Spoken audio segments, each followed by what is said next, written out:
എന്താ ഷെരീഫേ പ്രശ്നം? സാറേ പെണ്ണിനെ കയ്യേറ്റം ചെയ്തിട്ടുണ്ട്. എന്താടാ അവിടെ എന്താ പ്രശ്നം? സാറത് കണ്ടോ സാറേ? ഇന്ന് രാവിലെ പണി കഴിഞ്ഞ് ഓട്ടോ ചെയ്ത് ഇത് 3-ാം തവണ ഈ കളി കാണിച്ചു കൂട്ടുന്നു. എനിക്ക് ജീവിക്കണ്ടേ സാറേ? ഓൾ പറയുന്നു കേട്ടോ. എന്താ കാരണം? എന്ത് കാരണം സാറേ? ഞാൻ വേറെ പാർട്ടിക്കാരായതുകൊണ്ട് ഇവരുടെ യൂണിയനിൽ ചേരാത്തോണ്ട്. ഞാനൊരു ആദിവാസി പെണ്ണായി പോയില്ല സാറേ. ആരെ ആശ്രയിക്കാണ്ട് ജീവിക്കുന്ന ഇവൾക്ക് സഹിക്കുന്നില്ല. പാർട്ടിയുടെ പേരും പറഞ്ഞിട്ട് ഗുണ്ടായിസം ഭീഷണി കുറച്ച് നാളായി ഇതെല്ലാം തുടങ്ങിയിട്ട്. ഞാനും ജനിച്ച നാടായത് എനക്ക് അറിയാതെ സാറേ. ഇവരെ കളി എന്റെ അടുത്ത് നടക്കൂല. ഇവളെ പറയുന്നത് മുഴുവൻ നുണയാ സാറേ. ഇവളെ പണി എന്താ അറിയാം? കസ്റ്റമേഴ്സിനെ കുറിച്ച് ഇവിടുത്തെ ഓട്ടോക്കാരെ കുറിച്ച് കുറ്റം പറയും. ട്രിപ്പ് തട്ടെടുക്കുക, ആരോടും ദേഷ്യന്റെ തെരഞ്ഞു പിടിച്ച് അവർ നേരെ പെറ്റിച്ച് കൊടുക്കുക, കള്ളു കുറിച്ച് നടക്കല്. ഇതൊന്നും ഈ പരിപാടി ഒന്നും സ്റ്റാൻഡിൽ നടക്കൂല സാറേ. വെറുതെ ഇളക്കുന്നേ സാറേ. സംശയം നാട്ടുകാരോട് ചോദിച്ചു നോക്കും. ഞാൻ നിന്നോട് വല്ല ചോദിച്ചോടാ. ഓഹോ, ഒരു പ്രശ്നം ഉണ്ടാകുന്ന രണ്ടു കൂട്ടരോട് ചോദിക്കണ്ട സാറേ, അതല്ല മാന്യത. പെണ്ണിനെ പബ്ലിക്കായിട്ട് ഉപദ്രവിച്ചിട്ട് കിടന്ന് ചലക്കുന്നോടാ നീ. പ്രശ്നം നമ്മളെ കയ്യിൽ കൂല. ഒരു പ്രശ്നമില്ല, കേസ് എടുക്കണം. ആൾക്കൂട്ടത്തിന്റെ ബലത്തിൽ ഈ പെണ്ണിനെ ഉപദ്രവിച്ച് ആരായാലും രക്ഷപ്പെടാൻ തരുന്നുണ്ട്. നിയമം കൈയെടുത്ത എല്ലാത്തിനും പൊക്കും. മോൻസാറേ കൂത്തുറമേന്ന് കൂടുതൽ പോസ്റ്റോട് വരാൻ പറ. ആഹാ, കളി നമുക്ക് നോക്കാം. പാർട്ടിക്കാരാന്ന് വെച്ചാൽ എന്ത് തോന്നിയതും കാണിക്കാം. ഇത് പൂര കുഴപ്പാവും, ഇത് ഇട നിൽക്കൂല.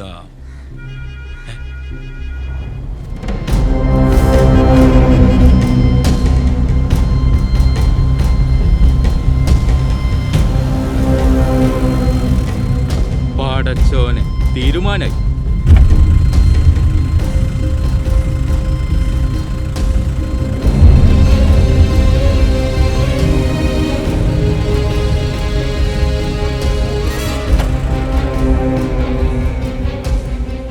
വെറുതെ വിടരുത് സാറേ. ഇതിന് വേണ്ടി ഏത് അച്ഛൻ വരെയും പോകും ഞാൻ. ഞാനൊരു ദേശീയക്കാരെ പറഞ്ഞ് പറഞ്ഞിട്ട്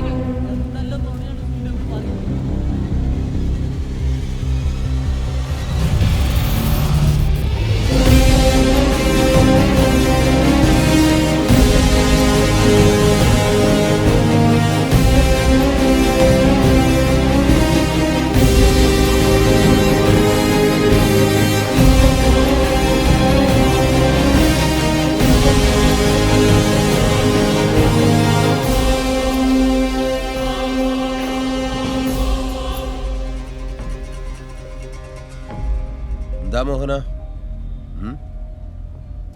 നിങ്ങള് പോലീസുകാർ പ്രശ്നം ഉണ്ടാക്കല, തീർക്കാനല്ലേ നോക്കണ്ടത്?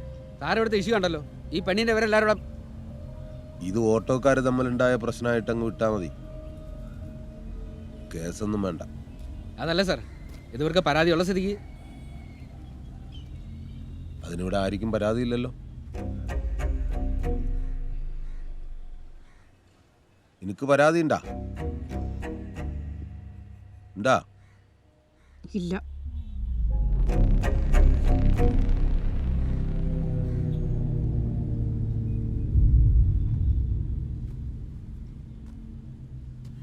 ഒരു സ്ഥലത്തെ പ്രശ്നം പരിഹരിക്കുമ്പോൾ അടുത്ത രാഷ്ട്രീയം കൂടി അറിഞ്ഞിരിക്കണ്ടേ? അതും പുതിയൊരാളാവുമ്പോ വേണ്ടേ?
പ്രശ്നമല്ല സഖാവേ ഇത്. ഓള് മനഃപൂർവ്വം പ്രശ്നം ഉണ്ടാക്കുന്നതാ. തീർത്താ തീരാത്ത പല പ്രശ്നങ്ങളും ഈ പാർട്ടി ദിനംപ്രതി നേരിടുന്നുണ്ട്. അതിന്റെ കൂട്ടത്തില് ഇത് ഞങ്ങളുടെ വക കൂടി എന്നാണോ? ചന്ദ്ര ഓളൊരു പെണ്ണാണ്. സമൂഹവും മീഡിയ എല്ലാം ഓളുടെ കൂടെ അല്ലേ നിൽക്കൂ. അത് മനസ്സിലാക്കാനുള്ള സാമാന്യ ബോധമൊക്കെ വേണ്ടേ?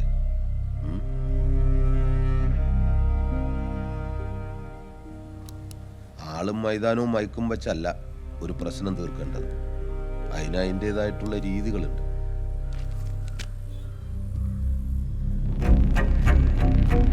പാർട്ടീനെ നാണം കെടുത്തരുത് ആരായാലും. ഇനിയോള് സ്റ്റാൻഡിലൂടിയ നാണക്കേടാണ് സഖാവേ. അതിനോള് സ്റ്റാൻഡിലിറങ്ങി ഓടുമ്പോഴല്ലേ അതപ്പം നോക്കാം.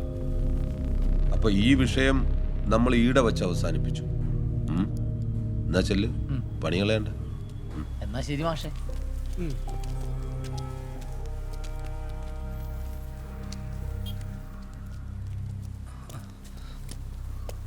സാർ കുറച്ചു നേരമല്ലോ അവിടെ കിടന്ന് പരിങ്ങുന്നു. ആരാ?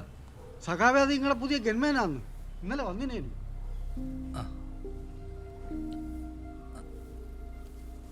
കൊടുക്കാം. രാവണി മാഷ്. ആ മാഷെ, ഞാനിവിടെ പാർട്ടി ഓഫീസിലുണ്ട്.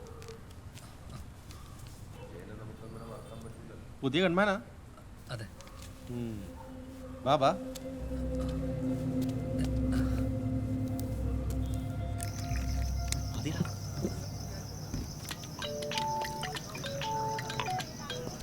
ഹലോ. രാജേഷ് ചേട്ടാ, എന്താണ് ഒരു വിവരമില്ലല്ലോ? നമ്മൾ ഇവിടെ തന്നെ ഉണ്ടപ്പാ. ഏച്ചിക്കാ, ഏച്ചി ഈടേടി ഉണ്ടല്ലോ. അല്ല, എന്നിട്ട് നിങ്ങൾ വരുന്നില്ല? ഓ അതെയാ. ഞാൻ ഇവിടെയുണ്ട് ചേച്ചി. രാജേഷ് ചേട്ടനാ കേട്ടോ. ഹലോ രാജേട്ടാ, എന്തെല്ലാം ഉണ്ട്? നിങ്ങൾ തലേന്നേ വരും പറഞ്ഞിട്ട് പറ്റിച്ചില്ലേ? അച്ചാച്ചന് ഈടെ ഉണ്ടേനല്ലോ.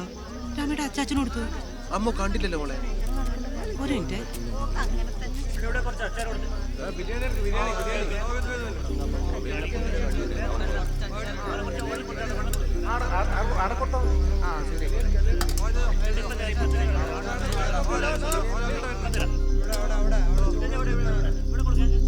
അജയന്റെ ഏറ്റവും വലിയ ആഗ്രഹം നാളെ നടക്കാൻ പോകും. ഷോനില്ലാണ്ടായി പോയി. പാവം എൻ്റെ മോള്.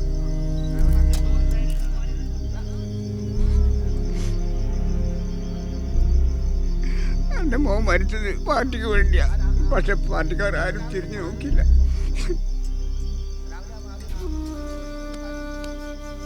ഞാൻ കുറ്റപ്പെടുത്തിയതല്ല.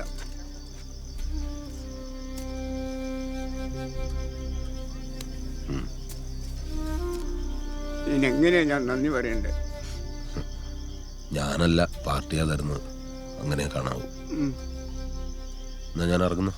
നാളെ കോടതിയിൽ ഒരു ഹിയറിംഗ് ഉണ്ട്. അതാ രാത്രി തന്നെ വന്നത്. ഈടത്തോളം വന്നിട്ട് മോൾ അച്ഛൻ്റെ സ്ഥാനത്ത് നിന്ന് ഒരുപടി പറ്റുപാരാതെ പോയാൽ ഓക്ക് സങ്കടാവും.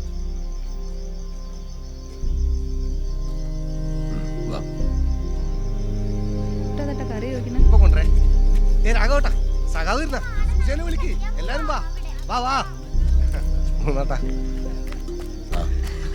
പോകുന്നേട്ടാ, ഞാൻ താഴെ കണ്ടിനു. കേറി വരും അമ്മ പറഞ്ഞു.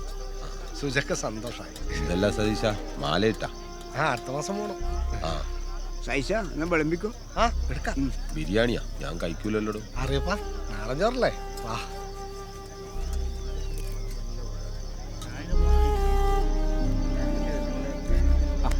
ചെല്ലി പോയിട്ട് ഫുഡിന്റെ കാര്യങ്ങളും നോക്ക്. എല്ലാത്തിനും ശ്രദ്ധ വേണം കേട്ടാ.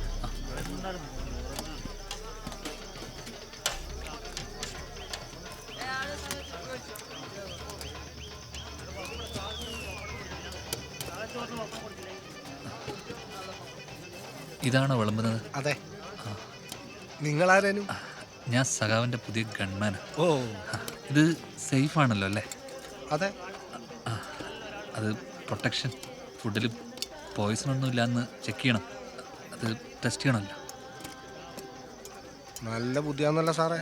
നിങ്ങൾ ടെസ്റ്റ് ചെയ്താൽ നിങ്ങൾ ചത്തുപോയില്ലേ ഇതിൽ വിഷം ഉണ്ടെങ്കിൽ? ഒരു കല്യാണ വീട്ടിൽ നിന്ന് തിമ്മാതിരി വർത്താനം പറയുന്നു. വിജയ്, ഇയാളെ ആള് മോശമില്ലല്ലോ. നമ്മൾ കുറച്ച് ഗൺമാന്മാരൊക്കെ കണ്ടിട്ടുണ്ട് സാറേ. വീട്ടിൽ പറഞ്ഞു മുന്നേട്ടം നമുക്ക് ആരാന്ന് എനിക്കറിയാം. ഇവിടുന്ന് വർത്താനം പറയുമ്പോ ആലോചിച്ച് പറയണം കേട്ടോ.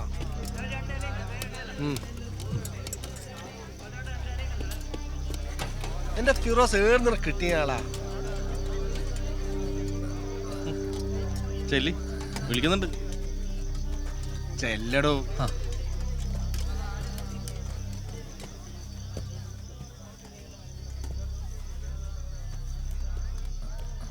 എന്റെ പേരെന്തെന്നാ പറഞ്ഞു? അയ്യപ്പദാസ്. അയ്യപ്പദാസെ 19 വർഷമായിട്ട് ഈ മണ്ണി ചവിട്ടിയാണ് ഞാൻ നടക്കുന്നത്. പാർട്ടിക്ക് ചിലപ്പോൾ പേടിയുണ്ടാവും, പക്ഷെ എനക്കതില്ല. അതുകൊണ്ട് ബുദ്ധിമുട്ടാക്കരുത്.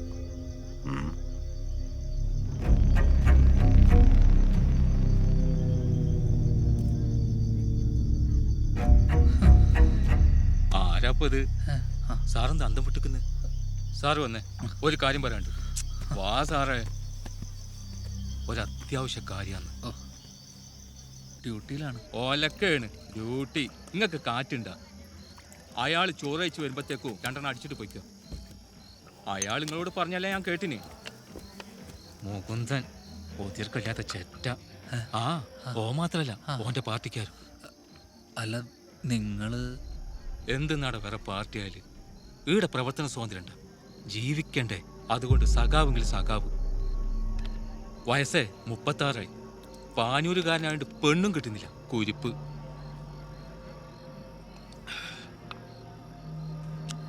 നിങ്ങൾക്ക് വേണ്ട?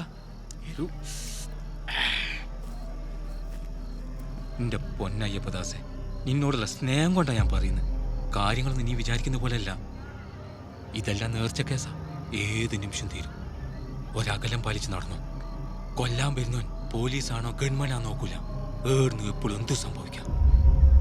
ചിലപ്പോ ഇപ്പോ ഈ കല്യാണം വിട്ടുന്നായിരിക്കും പെട്ടെന്നൊരു ബോംബ്. ഇയാൾ ആരെന്ന് നീ വിചാരിച്ചേ? 90 മുതലേ എതിർ പാർട്ടിക്കാർ ലിസ്റ്റിലെ ആദ്യത്തെ പേര് ഇയാൾതാ. പന്ന്യന്നൂർ മുകുന്ദൻ.